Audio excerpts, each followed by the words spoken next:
Imaginez-vous être au sommet de votre carrière d'influenceuse, faire le festival de Cannes, être invité à de nombreuses interviews pour propager un message de bienveillance et d'acceptation. Imaginez être un personnage vous-même, haut en couleur et qui casse les codes de ce que l'on a l'habitude de voir, mais qui au fond cache quelque chose de beaucoup plus sombre et peut-être même d'hypocrite. Dans la vidéo d'aujourd'hui, nous allons parler du cas de qui était au sommet en 2023 et une seule vidéo va tout faire capoter. Littéralement, sa carrière va être réduite à néant. On va essayer de débunker tout ça ensemble aujourd'hui. Donc si vous êtes intéressé, continuez à regarder.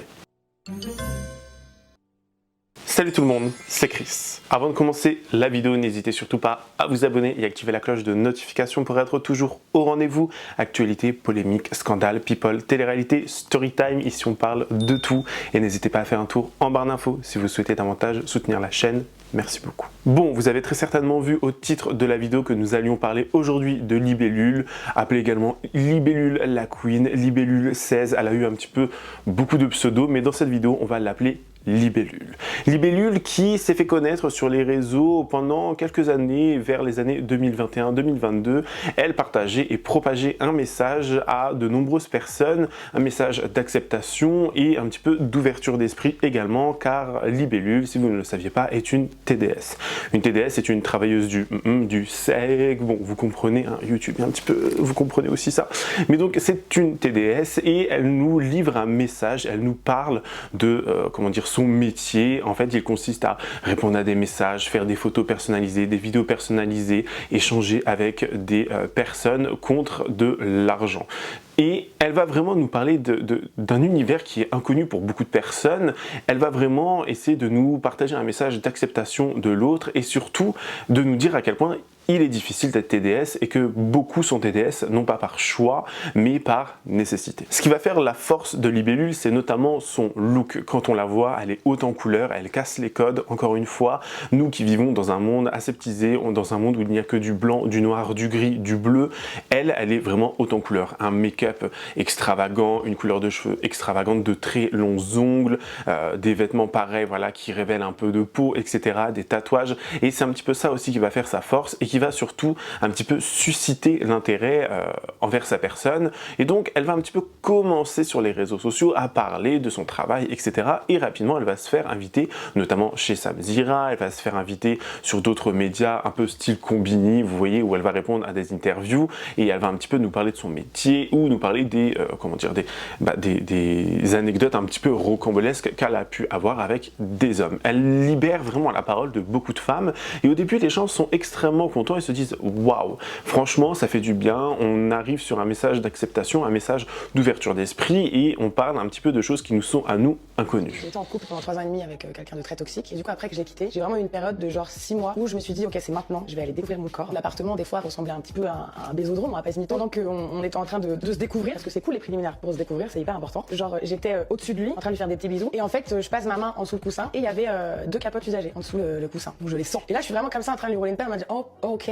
Donc je suis comme ça, moi genre comment je vais faire. Donc du coup pendant que je l'embrasse, je mets, c'est comme ça, moi, oui, je prends les capotes comme ça que je mets dans mes mains comme ça et donc je les retire comme ça du coussin, quoi, je les mets comme ça genre et je continue à embrasser et là je fais genre oh j'ai envie de faire pipi là. Je me lève, je glisse sur une culotte sale, forcément parce qu'il y en a partout et capote tombe de ma main. Donc lui un peu surpris en mode genre ok il y a une capote toute ouverte qui est déjà, enfin elle est ouverte, bah, je lui dis ben ça c'était celui de hier du coup, désolé et tout. Et là il me regarde et il était vraiment mais genre ok et tout, je dis bah je vais mettre à la poubelle. Alors salut, moi je m'appelle Libellule, j'ai 24 ans et je suis influenceuse du sexe, travailleuse du sexe. Après j'aime pas trop le terme influence, j'essaye de me dire que je suis préventionniste de sexualité. Je sais pas si c'est un mot qui existe, mais je fais de la prévention sur la sexualité et sur le corps féminin. On a tous le droit à notre sexualité, on a tous le droit d'être libre sexuel. T'as même le droit de pas aimer le sexe, c'est ok. Et respecter les autres qui ont envie de sexe ou pas envie de sexe. Et si vous avez bien entendu, depuis le début de la vidéo, je vous parle d'acceptation, ouverture d'esprit, personnages haut en couleur, personnages différents, mais en fait, pour beaucoup, il en est rien. Pour beaucoup, ce n'est qu'une façade. Pour beaucoup, ce n'est que, en fait, un personnage qui va lui permettre d'accéder à l'ascension, d'accéder à la célébrité. Pour beaucoup de personnes, c'est ce qu'il se serait réellement passé. Mais comment vous dire, quand on est au sommet, on l'a bien vu notamment avec Poupette Kenza qui avait tout, elle avait des millions, elle était la snapchatteuse, l'influenceuse française numéro 1 sur tous les réseaux sociaux et vraiment honnêtement, les gens ne pensaient pas que ça allait se terminer ainsi.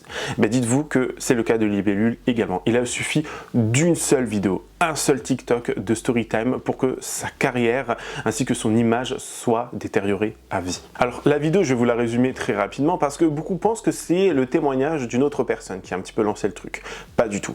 La vidéo qui a lancé en fait un petit peu ce débat et qui a lancé ce phénomène de mode de balance ton influenceur ou un petit peu le côté ton influenceur préféré n'est pas celui qui prétend être, c'est une personne en fait qui était à un concert et il y avait derrière elle Libellule.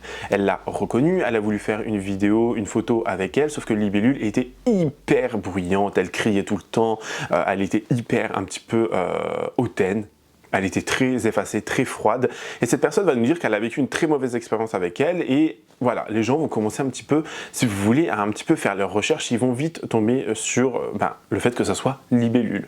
Et là, les gens vont commencer à parler. Là, les gens vont commencer à se dire « Oui, mais il y a eu telle expérience aussi, il y a eu ça, il y a eu ci, il y a eu ça. » Et il y a eu ce mouvement un petit peu de « Ton influenceur préféré n'est pas celui qui prétend être. » Mais c'est surtout Libellule, je crois, qui a le plus morflé dans cette affaire. Parce qu'un autre témoignage, cette fois-ci, Donny B, qui va vraiment lancer la machine, remettre une pièce dans la machine et qui va surtout nous apprendre beaucoup de choses vis-à-vis de cette personne et qui fait extrêmement froid dans le dos. Rappelez-vous, on était sur une personne qui a une ouverture d'esprit, la femme est libre de son corps, des choix de son corps, etc.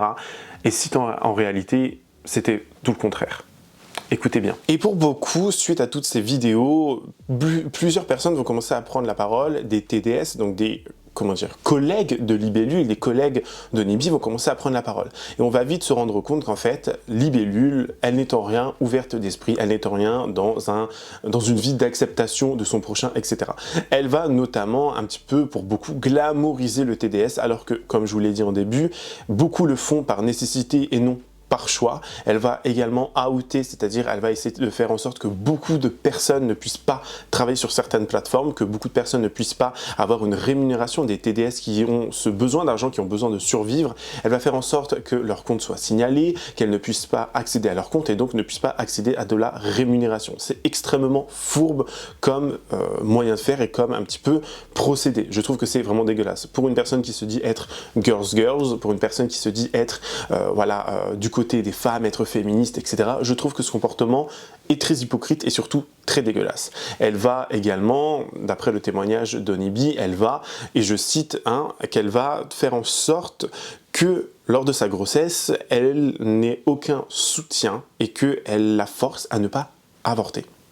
Je ne sais pas si on se rend compte quand même de la folie. Elle qui dit que les femmes sont libres de leur choix, Libellule va tout faire en sorte pour que son ancienne colocataire, son ancienne amie, une personne qui est dans le besoin et qui est enceinte, ne puisse pas bénéficier du choix et de faire ce qu'elle veut de son corps. Je trouve qu'on est quand même sur quelque chose d'extrêmement fourbe et d'extrêmement malsain. Suite à pas mal de vidéos que j'ai pu voir dénonçant le comportement d'une certaine influenceuse, j'ai décidé de moi-même libérer ma parole. Je vous jure, cette vidéo, je sens que ça va être... Ouais, je tremble, je vous jure, c'est un truc de malade. Pendant tout ce temps, en fait, j'ai décidé de juste me taire parce qu'il fallait que je me répare moi-même suite à tout ce que j'ai pu subir de la part de cette personne. Mais aujourd'hui, j'ai décidé de prendre la parole. Alors, je vais essayer de la faire la plus rapide possible, le mieux synthétisée possible. C'est pas facile, c'est super dur pour moi de faire cette vidéo. Je ne recherche absolument pas le buzz. Je ne veux absolument pas que vous alliez l'harceler si vous arrivez à deviner qui c'est. Je ne veux absolument pas que cette vidéo incite à la haine. Clairement, je veux juste faire part de mon expérience et raconter mon histoire. Alors, j'ai rencontré cette influenceuse il y a ça très longtemps, en 2019. C'est tout de suite eu un coup de foudre amical. On est devenus meilleurs amis. Enfin, c'était très très fusionnel. Je l'aimais de tout mon cœur, d'un amour absolument inconditionnel. J'étais à la fin son petit toutou. Je lui ai présenté tous mes amis, je lui ai fait faire des tournages parce que je fais moi-même de la musique et donc du coup on avait un collectif d'artistes. Je lui ai présenté tous mes amis quand elle était venue à un de mes concerts et j'en étais très contente. À la base elle était à 200 abonnés, quelque chose comme ça, mais bref, on s'en fiche en vrai. Mais juste retenez bien que tous mes proches la suivaient. C'est surtout ça qui est important, le nombre d'abonnés, on s'en fout. Je suis arrivée chez elle, en fait, on était super copines et tout. C'était pendant le premier jour du confinement, le premier confinement, période Covid, le Covid venait tout juste d'arriver. Je suis restée 1 mois et demi chez elle et je ne connaissais absolument rien de l'univers du travail du sexe. Elle m'en avait parlé un petit peu avant que je vienne chez elle pendant le premier confinement. Je ne connaissais absolument rien de ce métier. Gros respect à tous les travailleurs du sexe. Ce métier n'est absolument pas facile. J'en parle en connaissance de cause. Et vous allez très vite comprendre pourquoi. Il s'est avéré qu'elle enjolivait, elle romantisait, elle glamourisait énormément ce métier, alors qu'il y a des choses que j'aurais préféré ne pas voir. Elle a commencé à me faire mettre un premier pied dans le milieu du travail du sexe en me faisant faire un live en disant bah écoute si tu veux je te montre à mes clients et tout, je dis que j'ai une surprise ce soir et tout, etc. Donc du coup on a fait un live, c'était la veille du premier confinement, on était sortis ce soir-là, après parce qu'en fait on s'était fait 600 €, on était super contents donc on avait décidé de sortir. Je n'ai jamais vu la couleur de mon argent et par ailleurs ce n'est pas la première fois, elle l'a fait plusieurs fois avec laquelle où elle a collaboré avec des travailleuses du sexe sur plusieurs centaines d'euros où elle n'a pas donné l'argent à ses collaboratrices. Alors, quand elle m'a inscrite après sur le site, quand on a fait l'inscription ensemble, moi j'aurais aimé qu'on me fasse un disclaimer, j'aurais aimé avoir de la prévention, j'aurais aimé qu'elle m'explique parce qu'à l'heure actuelle, je pense que mon moi d'aujourd'hui, avec tout ce que j'ai pu voir et tout ce que j'ai pu connaître à travers ce métier, j'aurais préféré juste, je me serais dissuadée moi-même en fait. Alors du coup, son lien d'affiliation n'a pas marché pour qu'elle puisse devenir ma marraine.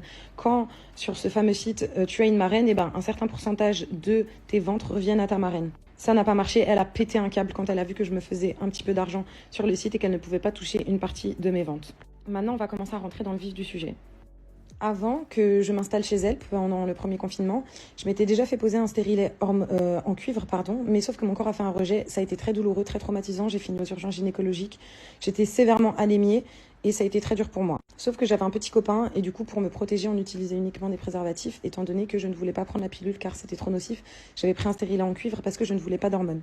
Malheureusement, toute contraception n'est pas sûre à 100%. Je suis tombée enceinte chez elle. J'avais acheté un test de grossesse parce que je lui disais j'ai l'impression qu'il se passe des choses bizarres dans mon corps, c'est-à-dire que ma poitrine change, il y a pas mal de choses et je paniquais, j'étais pas bien.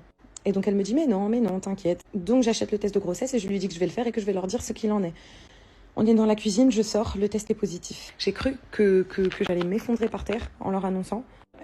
Son compagnon a été absolument adorable avec moi. Il s'est avéré qu'elle a complètement pété un câble en me faisant culpabiliser. Alors que je ressentais déjà moi-même de la culpabilité suite à ça. Je me disais mais comment je vais faire dans les hôpitaux et tout, ils sont déjà blindés, on est en plein Covid. Je vais faire comment? Enfin c'était la panique à bord en fait, je savais, j'étais pas bien. Il s'est avéré qu'elle m'a fait culpabiliser en me disant qu'elle suite à une maladie qu'elle a, qu'elle ne pourrait pas avoir d'enfant. Peut-être pas avoir d'enfant et donc du coup moi comment je pouvais me permettre de avorter sous son toit.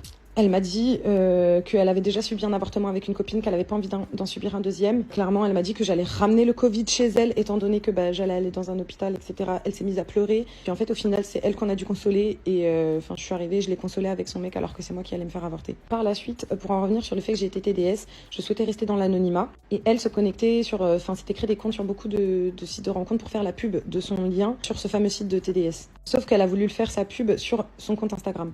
Maintenant, comme je vous ai dit, tous mes proches la suivaient. Elle pouvait faire sa pub de partout. Je lui ai juste dit, mais au moins, bloque mes proches ou, je sais pas, mais fais quelque chose. Mais juste, je préfère qu'il apprenne de ma bouche que comme ça. Je suis pas prête à leur dire tout de suite, en fait. J'ai le droit à mon anonymat, en fait. Et pour l'instant, personne n'est au courant que je le faisais ça. Et en fait, quand je lui ai gentiment dit, s'il te plaît, est-ce que tu peux juste supprimer ton lien? Elle m'a clairement répondu alors qu'elle s'est censée être ma meilleure amie. Je ne vois pas pourquoi je me pénaliserais pour te protéger. Sauf que à cause de toute la pub qu'elle a fait du site, beaucoup de filles se sont fait reconnaître étant donné que le site a eu beaucoup de visibilité alors qu'à la base c'était un site plutôt discret. Suite après cet avortement que j'ai vécu, pour en revenir, j'ai décidé de me faire poser un stérilet hormonal pour que cette fois-ci il tienne, moi qui ne voulais pas d'hormones à la base. Ça a créé le fait que je suis devenue presque asexuée en fait. Genre je ne pouvais plus rien. J'étais à la fois traumatisée par cette expérience. Et surtout que je n'ai ressenti absolument aucun soutien de la part de cette influenceuse. Par contre, de son compagnon, oui. Par la suite, je suis partie m'installer en Espagne et on s'appelait beaucoup sur Skype étant donné que c'était le moyen sur lequel on communiquait pour faire nos visios avec nos clients. Je lui annonce que j'ai eu un date avec un Espagnol qui était absolument adorable, avec lequel on partage les mêmes passions et que du coup, je l'avais fait, j'avais fait crac-crac quoi. Et donc du coup, elle me demande si j'ai mis un préservatif. Je lui ai dit que du coup, moi, vu que je n'avais eu de rapport avec personne et que j'avais déjà fait des tests à l'hôpital, j'étais safe et j'avais un contraceptif. Et ce garçon, on avait discuté ensemble, il sortait d'une relation longue et lui-même l'était et je lui ai fait confiance. Et de toute façon, je fais ce que je veux avec mon corps. Elle m'a regardée sur cette visio, je n'oublierai jamais. Elle m'a regardée et elle m'a clairement dit « Ah, mais t'es sérieuse? Ah, mais j'espère que tu vas avoir des morpions. » Clairement, elle m'a souhaité d'avoir des morpions. Sauf qu'une de mes collègues était présente dans la pièce, elle ne le savait pas. Cette collègue, sur le site qui est devenue une très très grande amie, est arrivée et lui a dit mais attends, mais il y a écrit quoi sur ta bio Instagram? Pour la liberté et le choix du corps de la femme, elle répond. Elle lui dit mais là t'es en train de faire quoi avec ton amie? T'es en train de juger concrètement ce qu'elle est en train de faire de son corps. Par la suite, à la même période, je me suis dit que j'allais faire un TikTok pour dire que j'étais TDS. Et comme ça, c'était ma manière à moi de pouvoir l'annoncer moi-même sans que mes proches ne le sachent par quelqu'un d'autre. Allez meuf, assume, tu sais quoi, fais-le. et dis que tu fais ce métier. Et voilà, parce qu'elle voulait pas enlever son lien dans sa bio. Donc je me suis dit, bah, je vais faire ça. À ma plus grande surprise, ce TikTok a buzzé. Je m'y attendais pas. Les commentaires, non, franchement, vous avez été absolument adorables. Ça m'a donné, clairement, ça m'a soulagée en fait de pouvoir le dire et je vous en remercie. Sauf que c'est à partir de là que je me suis pris un déferlement de la part de cette personne qui ne m'a plus parlé. Tous mes potes que je lui avais présentés, elle les a retournés contre moi. Je me suis retrouvée complètement seule. Et encore, je ne vous ai pas tout raconté, tout ce qu'elle m'a fait subir. Il y a des choses qui sont bien plus graves, qui m'ont fait tomber en dépression, mais je ne veux pas en parler tout de suite. Par la suite, il s'est avéré qu'elle disait que que moi j'étais jalouse d'elle et que je souhaitais faire le même buzz que elle, alors que absolument pas, je m'en fiche. Parce que je vais pas vous mentir, pourquoi je n'avais pas posté avant, je vais répondre à cette question. Pourquoi je n'avais pas ouvert ma bouche avant, etc. Tout simplement parce que j'avais peur. Et aujourd'hui, je n'ai plus peur. Aujourd'hui, j'enlève un poids de mes épaules. Je souhaite tout simplement à travers cette vidéo faire de la prévention, de la dénonciation, partager mon histoire. Donc je vous en supplie, je vous en conjure, par pitié, que vous me croyez ou non, restez bienveillants dans les commentaires. Restez bienveillants entre vous. N'allez pas je vous en prie. Parce que c'est pas avec la violence qu'on résout les choses. Tout simplement, je vous en prie juste d'agir avec bienveillance. Par pitié. Pour en revenir sur le fait de pourquoi je n'ai pas parlé avant, tout simplement déjà parce que j'avais peur. Mais aussi, surtout, parce que cette personne me faisait passer pour une folle. En disant tout simplement que j'avais des problèmes psychologiques et psychiatriques. Je ne savais pas que cette personne était mon médecin. J'aimerais bien voir les diagnostics de ces fameux troubles psychiatriques, psychologiques, etc. Parce que moi-même, je n'étais pas au courant. Et depuis quand on a à se justifier sur son dossier médical pour raconter des choses qui nous ont blessés, raconter des choses qui nous ont anéantis, raconter des choses qui nous ont détruits. On décide de sortir, on a bu, etc. C'est la fête, haha, yo-ho. En rentrant le soir, j'apprends tout simplement que ma maman a un cancer du sein. Je vous rassure, Dieu merci, aujourd'hui, elle va très très bien. D'ailleurs, Octobre Rose, grosse force à toutes les femmes qui subissent tout simplement un cancer en fait. Et pas que les femmes d'ailleurs. Quand j'apprends ça, j'étais déjà un petit peu alcoolisée, pour être honnête, étant donné qu'on avait fait la fête et qu'on était en soirée. Et en fait, je savais pas quoi faire, j'étais absolument anéantie. Et alcoolisée, je décide de faire un live dans l'exercice de mon métier. Et souvent, mes lives, c'était beaucoup de détente, etc. Jouer du ukulélé, enfin bref, on rigolait, c'était la période Covid, on essayait de se détendre, on discutait de tout, de rien, de la pluie, du beau temps, bref. J'évitais au maximum de raconter ma vie sur ce site, mais on va dire que c'est un site assez discret. Et en fait, c'était une espèce de petite communauté où les gens étaient quand même en partie très adorables. Il faut se le dire, que ce soit des vendeuses ou certains clients, hein. Faut se le dire, hein. Et donc, je décide de leur confier ce que je vis. Beaucoup me parlent de leurs témoignages, me disent tout simplement, bah écoute, force, moi ça m'est arrivé, me donnent des conseils de comment traverser ça, comment aider ma maman. Et en fait, je bois et je pleure. Je suis pas du genre à forcément m'afficher, etc. Mais à ce moment-là, je savais pas quoi faire, j'étais alcoolisée, c'était un petit peu mon petit moment de détente, les petits lives comme ça, haha, hi-ho-ho, on rigolait bien, c'était chouette.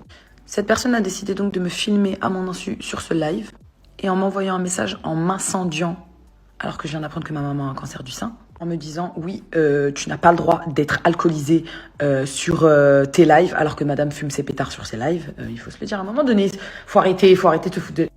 Elle m'avait dit qu'elle m'avait filmé et que à tout moment, elle pouvait me faire bannir de la plateforme en envoyant ma vidéo au webmaster et que je puisse perdre tous mes revenus. D'ailleurs, je ne suis pas la seule TDS à qui elle a proliféré des menaces, mais des menaces qu'elle a mises à exécution, parce que des TDS, d'ailleurs l'une qui était la meilleure du site, qui était surnommée Catwoman. Par ailleurs, cette vendeuse souhaiterait s'exprimer parce que les faits sont aussi graves. On parle de harcèlement de masse, on parle de pas mal de choses. Et il y a les preuves.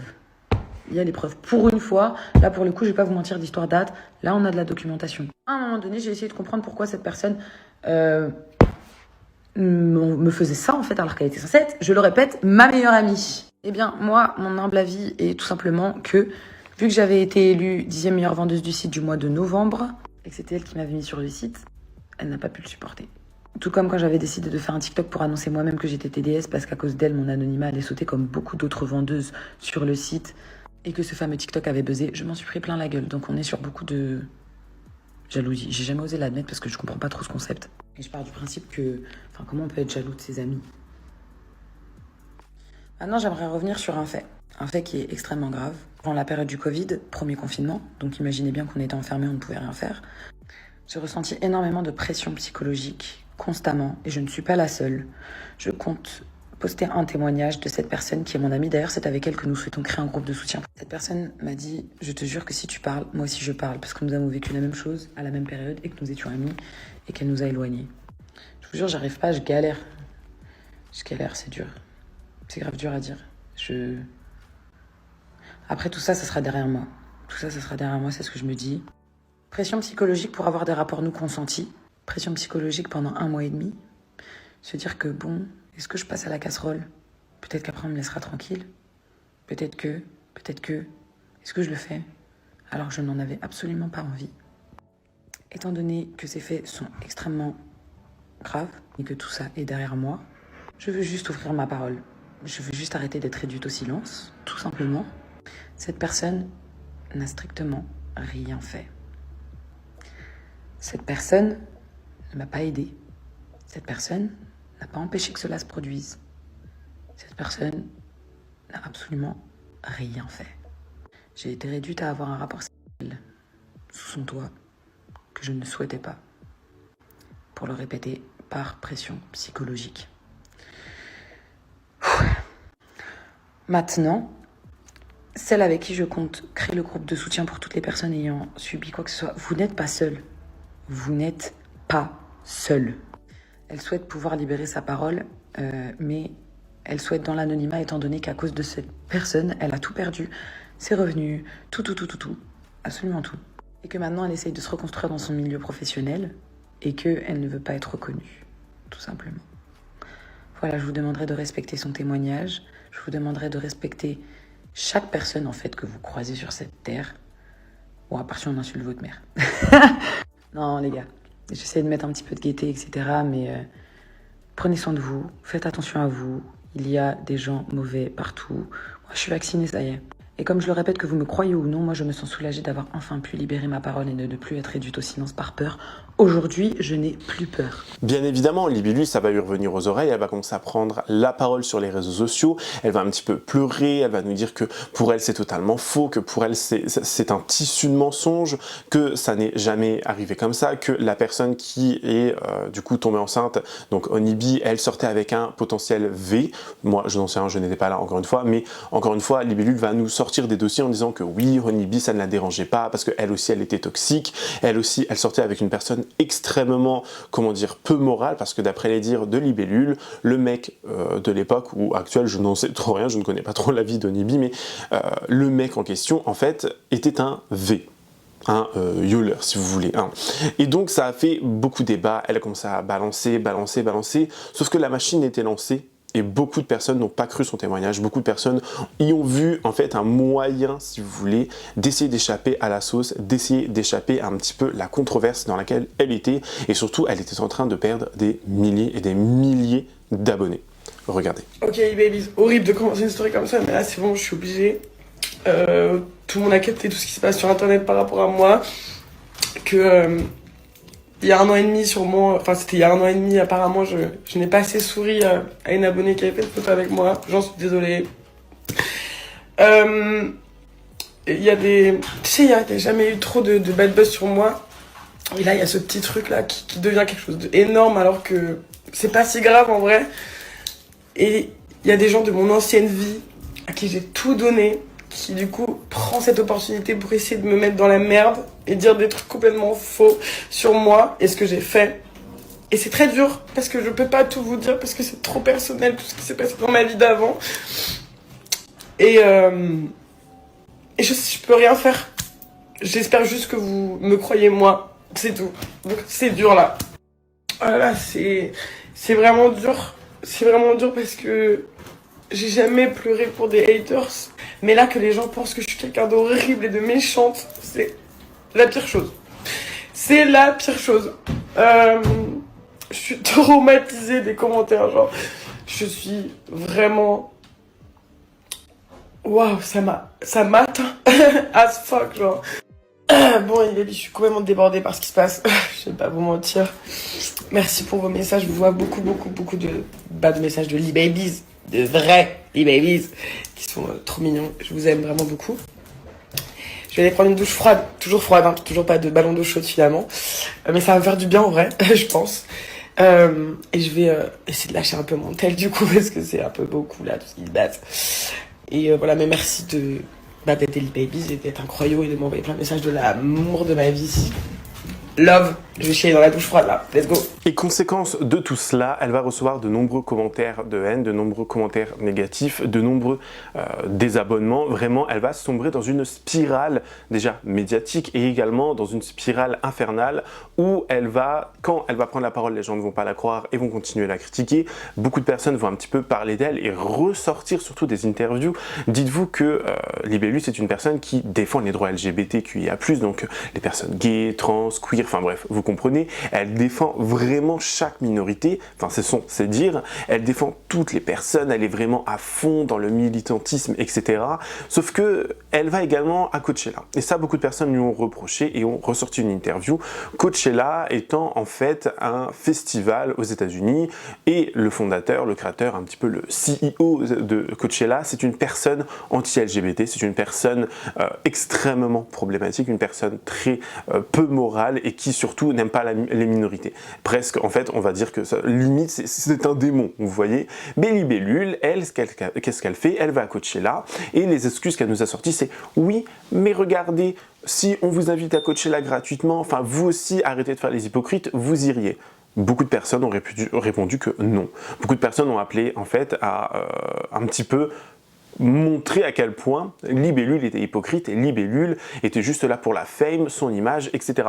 Et encore une fois, ça fait beaucoup de débats parce que je trouve, on vit dans une époque où des gens vont être très militants, féministes, sur plein d'aspects, ils vont vraiment parler de beaucoup de choses, ils vont parler de beaucoup de combats, ce qui, sur le papier, est très bien. On est d'accord, il faut qu'on parle de choses qui doivent être améliorées, qui doivent être défendues, on est bien d'accord. Sauf qu'on vit également dans une époque où des gens font semblant, d'après moi, d'être des militants féministes qui se battent pour énormément de combats et qui, au fond d'eux-mêmes, s'en foutent complètement. Ils veulent appartenir à un groupe. Des personnes veulent appartenir à un groupe de personnes parce que c'est presque trendy, si vous voulez, genre c'est à la mode de être militant. Alors que des personnes n'y connaissent rien, ils s'en foutent totalement et ça s'appelle de l'hypocrisie. Ni plus ni moins. Derrière Coachella se cachait un homme anti-LGBT, pro-armes et très conservateur. Lui, c'est... Bon, moi aussi j'avais envie de donner mon avis sur Coachella, parce que c'est quand même un très gros sujet, surtout dans la période de l'été, là où c'est les week-ends de Coachella. Et je vais faire ma skincare en même temps. J'ai mis un petit passage, comme vous avez vu avant, d'un média qui fait des petites infos, et je trouve ça hyper intéressant ce qu'ils ont mis. Du coup, je rebondis sur ça. Déjà, moi j'ai toujours voulu aller à Coachella. Moi j'ai toujours voulu...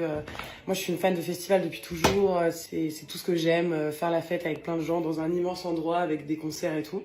Donc forcément, Coachella c'est aux États-Unis, c'est ce truc un peu genre immense, tout est surdimensionné, les artistes de fou et tout. Et je vous rassure tout de suite, je n'ai pas été invitée à Coachella. Et il faut savoir que pour aller à Coachella, en mode si tu veux aller à Coachella toi-même, si tu veux payer pour aller à Coachella, je pense que tu peux compter au moins 5 000 € ton week-end. Entre le transport, aller là-bas après parce qu'il faut faire la voiture pour aller là-bas, l'hébergement, le festival en lui-même, les billets du festival qui vaut une blinde. Tous tes trucs, enfin vraiment, t'en as pour au moins 5 000 € le week-end. Ce qui est n'importe quoi. Jamais de la vie, watch me bien, jamais de la vie je mets 5 000 € dans un festival. La seule façon d'y aller, c'est d'être influenceur, d'être artiste et d'y être invité. Bien évidemment, c'était pas du tout prévu dans ma vie que je serais influenceuse. Il s'avère que je suis influenceuse. Bon, il y a énormément de mes copains et de mes copines qui sont invités à Coachella, ce qui est fou. Et ce qu'il faut que vous sachiez dans l'invitation de Coachella pour les influenceurs, c'est qu'on t'offre non pas que le billet de festival. Souvent, les influenceurs, ils sont invités par des marques qui sont en partenariat avec Coachella. En gros, pour vous expliquer, pour que vous compreniez mieux, parce que moi, je suis obligée de comprendre comme ça. Coachella, ils disent, ok, on choisit tant de marques, vous avez droit d'inviter tant d'influenceurs pour faire la promo de Coachella. Imaginons, pour pas citer de vraies marques, je suis une marque, donc Libellule est une marque, et je dis, ok, je veux toi, vous venez à Coachella. Et en gros, c'est quoi? C'est, je te paye le billet d'avion, je te paye le transport là-bas sur place, tu es en VIP, tu as bien évidemment le billet compris, tu auras un chauffeur qui t'amène et qui te ramène, tu es dans une grande villa et tu ne payes rien, juste tu dois faire des vidéos et profiter. Qui dit non aujourd'hui? Qui dit non à un voyage aussi fou? Et des fois même des influenceurs sont payés pour y aller. Ça c'est un autre délire, tu vois. Sauf que se pose ce problème de Coachella, l'éthique, le patron homophobe, le pro-Trump, je donne de l'argent à des assos anti-LGBT. C'est hyper problématique. Je pense, en vrai, qu'il y a énormément de festivals où les dessous du festival, c'est très hardcore. De deux, il faut savoir que le patron de Coachella, enfin le mec qui a créé Coachella et tout, il n'a pas que Coachella en festival. Il a aussi des festivals que vous aussi, vous allez. Moi, je sais que par exemple, tu vois, ma petite sœur, elle m'a envoyé un vocal il y a 2 jours en me disant « Ouais, Libellu, je veux vraiment pas que t'ailles à Coachella parce qu'en plus déjà tes abonnés seraient trop déçus. Tu peux pas donner de la force à un festival qui soutient des causes LGBTophobes et tout. » Et je comprends bien évidemment, bien évidemment que j'ai pas envie de donner de la force à un festival qui est contre les LGBT et qui soutient Trump. Bien évidemment, tu vois, c'est pas du tout le but. Et je sais que tous les influenceurs qui y vont, ils y vont pas du tout en mode ouais, pro-homophobie, non, pas du tout. Ils sont bien conscients de tout ça, mais il faut aussi comprendre pour certains influenceurs que c'est dur de dire non à une opportunité aussi folle et que je sais que derrière votre écran, vous serez pas beaucoup à refuser. Et c'est vrai que si tous les influenceurs arrêteraient d'y aller et refuseraient d'y aller, peut-être que ça changerait les choses. Mais on peut pas être dans la peau de tout le monde. On peut pas avoir le passé de tout le monde. Aujourd'hui, on t'offre une enveloppe avec de l'argent, un voyage, un festival. T'es tout frais payé, t'as rien à payer. C'est presque impossible de dire non pour certains, tu vois. Moi, je sais pas comment me placer sur ça. J'ai jamais été invitée encore, donc j'ai jamais eu le moment de me dire est-ce que j'y vais, est-ce que j'y vais pas. J'ai envie d'y aller d'un sens et dans un autre sens, j'ai pas envie d'y aller à cause de ça, tu vois. Et il y a plein d'autres festivals en vrai. Mais je sais pas si un jour on me donne l'enveloppe, on me dit tiens, t'as tout ça, tu peux y aller et tout. Est-ce que j'y vais ou pas? Je sais pas. Pour l'instant, je sais pas parce que j'ai pas eu l'occasion. Je pense qu'il faut éviter de blâmer autant les influenceurs qui y vont. C'est vrai que ce serait tellement... On serait dans un pays de bisounours si, bien évidemment, tous les influenceurs et les artistes refuseraient de chanter là-bas. Billie Eilish a chanté là-bas, Angela a chanté là-bas, plein d'artistes que moi j'aime et tout. Et c'est pas pour ça que je les aime plus, bien évidemment. Je pense qu'il faut bien se rendre compte de qu'est-ce que toi t'aurais fait à leur place, tu vois. La haine, ça sert à rien, tu vois. Je pense que les influenceurs, quand ils vont à Coachella, ils savent très bien qu'ils vont se faire lyncher. Ils savent que ça va durer 1 semaine de lynchage et après tout le monde va oublier. Donc en vrai, déjà, ça sert à rien de critiquer les gens sur les réseaux. La plupart du temps, je vous dis, si vous avez une opportunité comme ça, personne dit non pratiquement. C'est très rare que des gens disent non. Ça arrive, bien évidemment. J'ai des copines à moi qui ont refusé l'invitation Coachella. Je sais que Jade, c'est son rêve d'aller à LA. C'est son rêve ultime. Si moi, aujourd'hui, je refuse Coachella alors que elle, c'est son rêve, je pense que ça va la briser. Je pense que tu sais, elle va dire mais meuf, t'es sérieuse? T'avais mon rêve, on te donnait mon rêve et tu l'as refusé. Donc c'est un peu compliqué. En tant qu'influenceur aujourd'hui, c'est très compliqué de faire peser dans la balance en fait tes valeurs, ce que tu défends, ou tes rêves, ce que t'as toujours voulu avoir. C'est dur. Donc s'il vous plaît, soyez un tout petit peu plus doux quand même avec les influenceurs qui y vont. Rendez-vous bien compte quand même de tout ça. Tous les jours, on peut essayer de changer les choses contre l'homophobie. Et on peut essayer de faire des actions cool. On continue comme ça. Et voilà, j'avais juste envie de donner mon avis un peu sur... Et on est vraiment dans un monde impitoyable, c'est-à-dire que les gens vont donner énormément de force, mais cette force, ils vont être capables de vite la reprendre aussi. Beaucoup de gens ont également accusé de très grosses influenceuses, rien que pour nommer un Silent Jill, Gaël Garcia Diaz ou encore Richard, on a qui d'autre? On a eu vraiment énormément de personnes. Et en fait, cette personne, Libellu, il a fait beaucoup de vidéos avec elle, avec ces personnes. Vous voyez, des vidéos make-up, des vidéos où on échange nos trousses maquillage, des vidéos vlog, vraiment, elles étaient toutes et tous proches, vous voyez. Aucune de ces personnes n'a pris la parole. Aucune de ces personnes, en fait, elles ont vu la sauce arriver et elles ont vu surtout leur amis, entre guillemets, sombrer dans une spirale infernale et ces personnes n'ont jamais pris la parole. Sauf une, mais on va y revenir juste après mon propos, c'est que en fait, encore une fois, le monde de l'influence est impitoyable. Les influenceurs, comme les abonnés, sont impitoyables. Les influenceurs, entre eux, sont de vrais... Comment dire? J'ai pas envie de dire le mot pourri, mais ce sont des gens qui sont extrêmement faux, qui ne pensent qu'à leur image. Ce sont des gens qui, même s'ils se disent être votre ami, vont être les premiers à vous mettre un coup de couteau dans le dos. Parce qu'on l'a bien vu, Gaël Garcia Diaz, pendant des mois, elle n'a jamais pris la parole. Elle a juste pris la parole dans une FAQ dernièrement en disant beaucoup me demandent si je parle encore à Libellu, machin. Non, Libellu n'est plus dans ma vie, je n'ai plus de contact avec elle depuis et je m'en porte tout aussi bien. J'appelle ça, moi, de l'hypocrisie. Mais il faudrait qu'on s'intéresse un petit peu plus au cas Gaël Garcia Diaz un jour, parce que voilà, moi je trouve qu'il y a un côté très faux cul là-dedans, mais bon, peut-être que certaines personnes ne sont pas encore prêtes ou prêtes à entendre ce que j'ai à dire. Mais Il y a eu d'autres personnes, pareil, Richard dans le monde de la beauté, jamais il a pris la parole, jamais il a dit quoi que ce soit, alors que c'était le premier à faire des vidéos make-up. Au bout d'un moment, c'est de l'hypocrisie pure et dure, dans tous les côtés, tout simplement. Et comme je vous disais, il y a une seule personne qui a pris la parole, c'est Silent Jill. Silent Jill qui, bon, on l'aime ou on l'aime pas. Moi personnellement, honnêtement, son contenu, c'est pas ce qui m'anime. C'est une très bonne oratrice, c'est une très bonne présentatrice. Elle a de la tchatch, c'est quelqu'un voilà, qui fait du contenu qui plaît. Hein. Bref, vous l'aimez ou vous l'aimez pas, vous faites comme vous voulez, je m'en moque un peu, mais c'est la seule à avoir pris la parole vis-à-vis de Libellule. Et elle avait pris la parole, elle avait carrément sorti une petite feuille de papier qu'elle lisait, enfin plusieurs feuilles, et les gens lui reprochaient en fait d'être amie encore avec Libellule, surtout qu'après avoir eu un comportement aussi dégueulasse, beaucoup de témoignages à l'encontre de Libellule, des témoignages qui n'allaient pas forcément dans le bon sens du terme et qui outaient beaucoup de personnes et qui ont surtout en fait montré à quel point elle était vicieuse. Je ne sais pas si on se rend compte, hein. Il y a beaucoup de choses que je n'ai pas dit dans la vidéo ici parce qu'il y a eu beaucoup de témoignages, mais on parle également de sextoys empruntés, on parle de plein de choses qui sont vraiment immondes. Vraiment, je ne sais pas comment on pourrait s'en rendre compte, si ce n'est à part vous dire tout ce qu'elle a pu faire. Mais ça serait une vidéo qui durait extrêmement longtemps, je pense. Donc, on a Silent Jill qui va, elle aussi, être dans une spirale infernale et se faire un petit peu pointer du doigt en disant « Mais regarde, tu n'as jamais parlé, toi qui es mère de famille, toi qui défends beaucoup de personnes aussi, pourquoi n'as-tu jamais parlé concernant ton amitié avec cette fameuse Libellule ?» Eh bien écoutez, c'est chose faite, écoutez bien. En effet, Libellule fait encore toujours partie de mes amis proches. Et aujourd'hui, je vais enfin briser le silence. Et je vais vous dire pourquoi. En mai 2023, j'ai rencontré cette extraterrestre colorée, une jeune femme, bien plus jeune que moi, avec une soif de vivre intense, des aspirations, des valeurs profondes, une hypersensibilité exacerbée, mais tellement touchante. Et puis surtout, une profonde bienveillance. Lorsqu'elle a passé quelques jours à la maison au printemps 2023, c'est toute une famille qui s'est attachée à elle et qui l'a de suite considérée comme un membre de notre tribu. Automne 2023.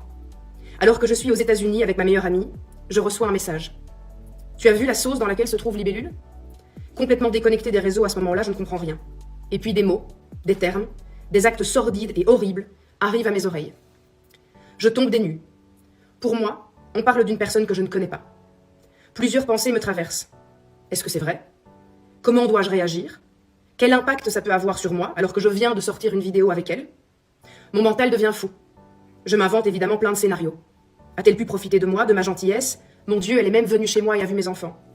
Chez moi, dans ma safe place. Mais j'ai quand même envoyé un message. Est-ce que ça va ? Dès mon retour, on doit se parler. Dans les quelques jours qui ont suivi, j'ai observé ce qui sous mes yeux se passait. En rentrant en Belgique, j'ai pris mon téléphone et nous avons passé des heures où elle m'a expliqué chaque détail. J'ai eu accès à des messages, des conversations. Mais j'ai surtout eu, en face de moi, une femme au bord du gouffre, désemparée, effrayée et prête à commettre le pire. Elle m'a alors juré que rien de tout ça n'était vrai et que cette personne, celle qui en une vidéo a tout fait basculer, ne souhaitait que sa chute et même probablement sa mort, ce qu'elle a d'ailleurs bien failli réussir. Deux choix. Soit je faisais comme beaucoup d'autres influenceurs, ne pas chercher à savoir, mais de suite me désabonner, bloquer, fuir au plus loin d'elle, et surtout, ne pas entacher ma réputation, ne pas perdre ma notoriété si importante pour certains. Moi et moi avant tout, et avant les autres.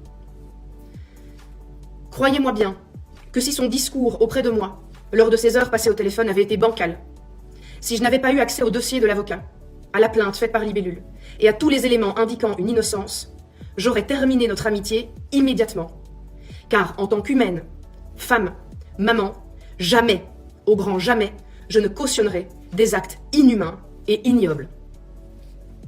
Un second choix s'offrait à moi. Décider de lui faire confiance. Décider de faire confiance à l'humaine qui est devant moi. Et finalement, être une véritable amie. Celle qui te regarde droit dans les yeux et qui te dit qu'elle te croit. Celle qui offre une safe place, parfois le temps de quelques jours, par-ci, par-là, pour qu'elle puisse venir chez moi, souffler l'espace d'un instant et ne pas avoir affaire à la haine exacerbée, aux insinuations, aux pseudo-faux enquêteurs du web Et bien pire, tous ceux qui ont utilisé ces accusations pour faire des vues, du buzz, voire même se créer une communauté et jouer aux influenceurs.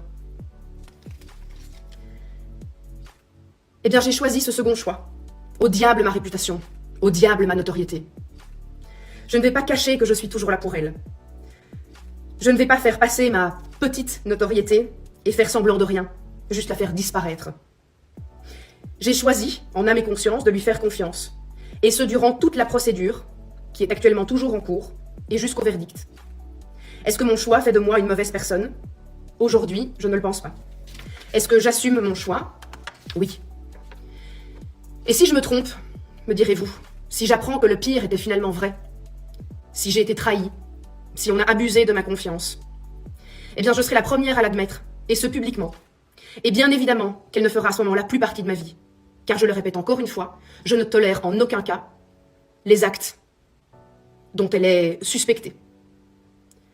Et bien évidemment que ma confiance bienveillante en l'humain en prendra un sacré coup. Je m'excuse sincèrement auprès de vous si mon choix vous choque, vous blesse, si certaines réponses en commentaire ont parfois été mal perçues. Mais je suis parfois vraiment fatiguée de devoir me battre. Et finalement, ce n'est pas ce que je recherche. Je suis sur Internet parce que j'aime mon métier de création de vidéos. Inspirer, aider, vous faire rire, vous faire peur parfois, ou simplement vous divertir pour rendre votre quotidien un peu plus léger. On voit un message assez clair, on voit qu'elle la croit, on voit que si toutefois un jour elle apprend que c'est faux, elle prendrait des mesures radicales pour ne plus être amie avec elle. En gros, moi je le traduis comme ça, vous voyez. Et elle est surtout en train de dire qu'elle croit son amie, elle croit à son innocence. Bon. Pourquoi pas, j'ai envie de vous dire, c'est vrai qu'il y a eu une plainte qui avait été déposée d'après les dires de Libellule et une plainte d'après les dires d'Onibi qui avait été déposée. Enfin, Onibi avait carrément écrit au procureur, ça va beaucoup plus vite. Hein.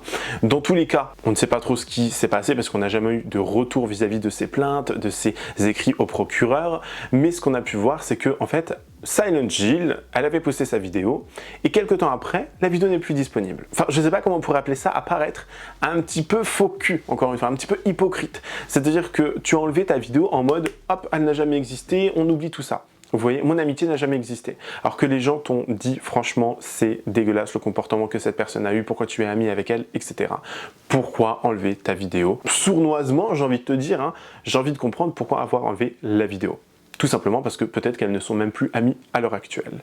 Parce que Libellule, à l'heure actuelle, n'a plus de compte TikTok. Elle avait, il me semble, 1 million d'abonnés, je crois. Et ça pourrait laisser croire qu'il y a eu une action en justice parce que son compte a été banni. Son compte TikTok a été banni. Elle n'a pas d'autres plateformes si ce n'est Instagram où elle poste quelques vidéos de temps en temps, mais ça n'a plus le même effet. Elle a que très peu de commentaires, très peu de likes et les gens n'ont plus aucun intérêt envers elle. Les gens ont perdu cet intérêt et comment vous dire qu'en fait, ça nous prouve à quel point en fait la société est impitoyable et surtout le monde de l'influence est impitoyable. En tout cas, c'est la fin de cette vidéo. J'espère qu'elle vous aura plu. N'hésitez pas à me dire en commentaire ce que vous en avez pensé. Pensez-vous que Libellule a été victime de lynchage ou toutes ces accusations, tous ces procédés, toutes ces actions à son encontre étaient totalement fondées? N'hésitez pas à me le dire en commentaire, bien évidemment avec courtoisie et respect. N'hésitez pas aussi à vous abonner et activer la cloche de notification pour être toujours au rendez-vous. Lâchez votre meilleur pouce bleu et me rejoindre sur les différents réseaux sociaux. Tout se trouve en barre d'infos. Sinon, moi je vous fais plein de gros bisous. Je vous dis à la prochaine. Prenez soin de vous. Bye guys.